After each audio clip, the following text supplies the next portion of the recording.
नमस्कार दोस्तों, मधुर कथाएं चैनल पर एक बार फिर से आपका हार्दिक अभिनंदन है। तो आज की मेरी कहानी का शीर्षक है 500 का नोट।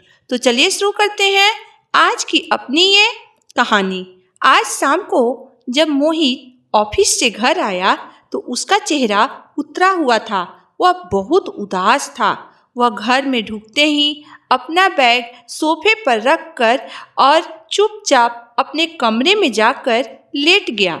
मोहित की ऐसी हालत देखकर उसकी पत्नी शालिनी पति के पास जाकर पूछी, क्यों जी, आज आप इतना उदास क्यों हैं? कैसा रहा आपका आज का दिन?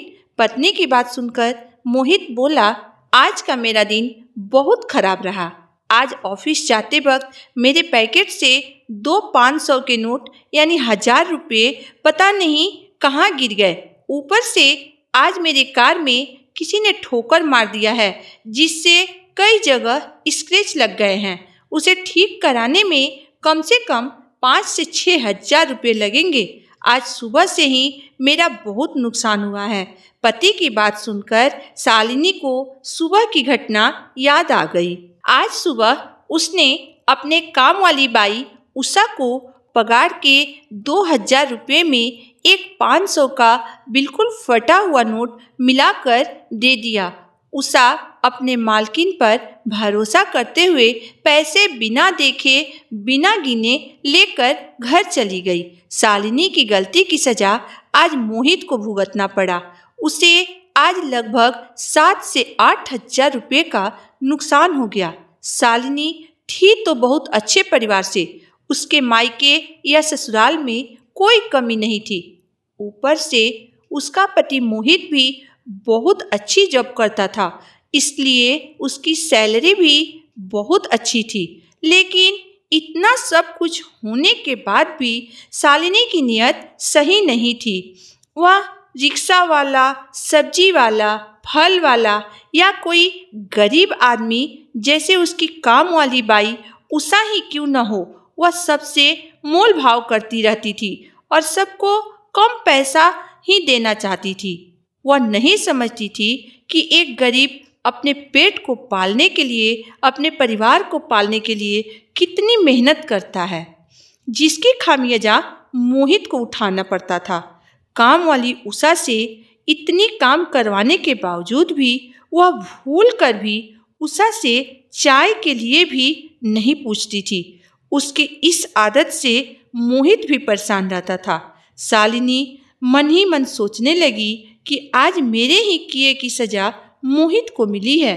अगले दिन उषा जब काम करने उसके घर आई तो आते ही उसने शालिनी से कहा, मालकिन, कल जो आपने मुझे पगार के 2000 रुपये दिए थे, उसमें एक 500 का नोट बिल्कुल फटा हुआ है, जो अब नहीं चल सकता है। उषा की बात सुनकर शालिनी उसे डांटते हुए बोली, ये तू क्या कह रही है? तुम अपना खराब नोट मुझसे बदलना चाहती है? ये नोट तुझे मैं नहीं दी हूँ, तुम मुझ पे इल्जाम लगा रही है। शालिनी की बात सुनकर एक बार फिर उषा ने कहा, दीदी, कल आप ही ने मुझे ये नोट दिए थे पगार के पैसों में मिलाकर, मैं झूठ नहीं बोल रही हूँ। इस बार उषा की बात सुनकर शालिनी गुस्से से भड़क गई और बोली, चुप कर, कल से काम पर आने की जरूरत नहीं है। तुम गरीब लोग ऐसे ही होते हो, जिस थाली में खाते हो उसी में छेद करते हो।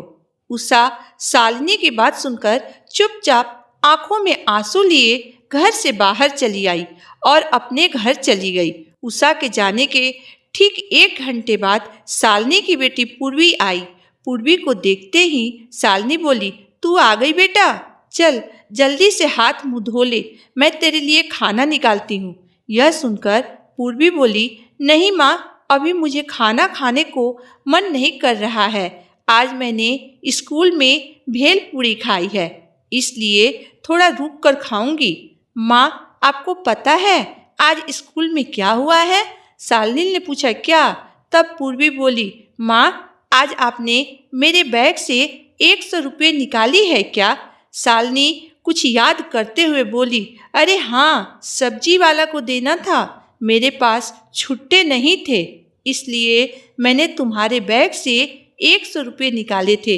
यह सुनकर पूर्वी बोली, माँ, मैंने सोचा मेरे बैग में 100 रुपये है, इसलिए मैंने और मेरे दोस्त ने 50-50 रुपये का भेल पूरी खा लिए। लेकिन खाने के बाद जब मैंने अपने बैग को चेक किया तो उसमें पैसे नहीं थे।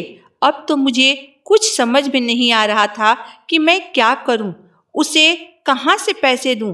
तभी वहाँ अपनी काम वाली उषा आ गई। उसने मुझे परेशान देखकर पूछा, क्या हुआ बीबी जी? तो मैंने उससे सब बता दिया।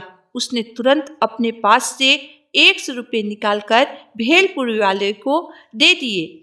बेटी की बात सुनकर शालिनी गलीनता से भर गई। उसे अपने आप पर शर्म आने लगी। जिस उषा को मैंने इतना जलील करके घर से निकाल दिया, आज उसी ने मेरी बेटी की सहायता की है।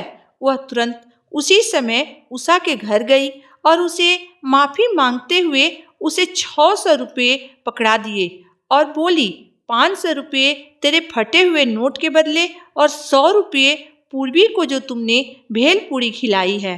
और हाँ, कल से टाइम पे काम पे आ जाना, मैं तुम्हारा इंतज़ार करूँगी। तो दोस्तों, आज की मेरी कहानी यहीं तक थी। दोस्तों, मैं आपसे यही अनुरोध करूँगी कि कभी भी किसी भी गरीब से छल मत करिएगा, कभी किसी गरीब की हाय मत लीजिएगा। अगर आप उसका 5 रुपया रख लीजिएगा तो वो आपके पास से 50 रुपया बनकर निकल जाएगा। दोस्तों, 5 रुपया हमारा कुछ नहीं बिगाड़ेगा, परंतु उस 5 रुपये के कारण उस गरीब के परिवार की भूखे रहने की नौबत आ सकती है। आशा करती हूँ आपको मेरी कहानी पसंद आएगी। अगर आपको मेरी कहानी अंत तक पढ़ने और सुनने के बाद पसंद आई हो तो मेरे वीडियो को लाइक कर दीजिएगा, चैनल को सब्सक्राइब कर दीजिएगा। तो फिर मिलते हैं एक नई वीडियो, एक नई कहानी के साथ। तब तक के लिए धन्यवाद।